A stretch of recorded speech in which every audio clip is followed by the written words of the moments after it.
Reports are flooding in from every corner of the globe. Weird lights dancing in the sky. We're getting unconfirmed footage now. People are looking up, filming on their phones.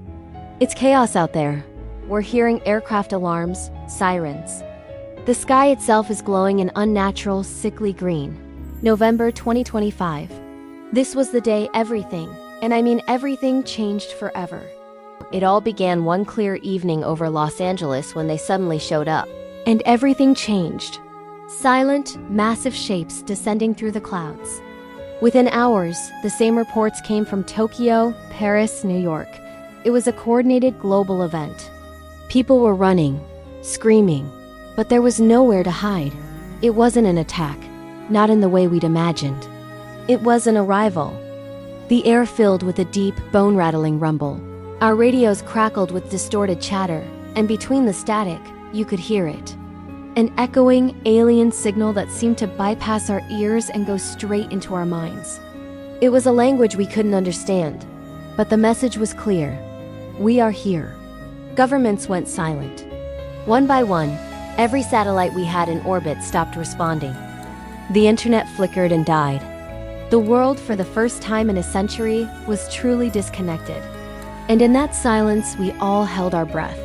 News anchors tried to maintain composure, but their eyes betrayed their fear. Social media feeds, before they went dark, were a storm of panic and speculation. This is not a drill. What do they want? They're not attacking. Yet. That last one was the most terrifying. The waiting. The not knowing. The entire planet was paralyzed, looking at the silent giants hanging over our cities, wondering what came next. Deep within a darkened military command center, a single voice cut through the tension. We made contact. On a grainy monitor we saw it. Not through a telescope, but on the ground. A tall, slow-moving silhouette, impossibly thin, its limbs moving with a grace that was utterly alien. The chaotic noise of the world outside faded into an eerie, heavy silence. They didn't come to destroy us, at least, not right away. They came for something else. Their first message wasn't a threat or a declaration of war.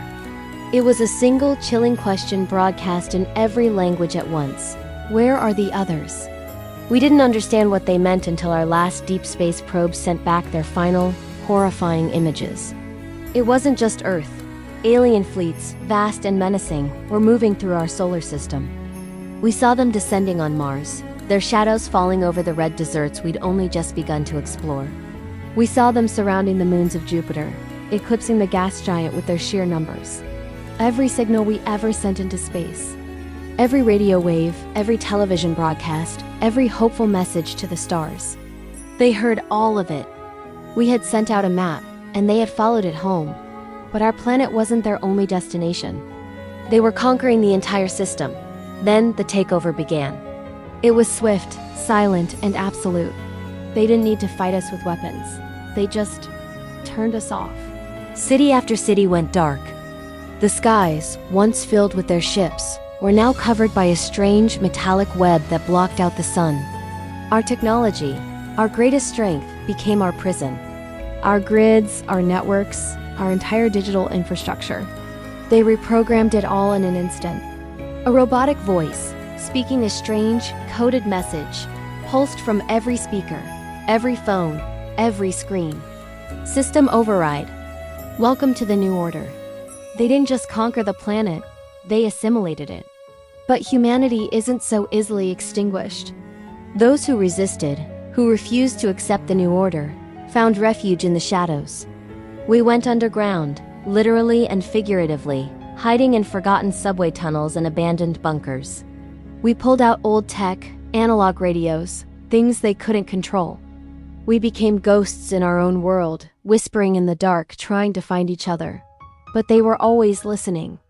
A warning, passed through our fledgling resistance network in Morse code, became our mantra. Do not transmit. They hear everything. The airwaves were their domain now. Any signal was a death sentence.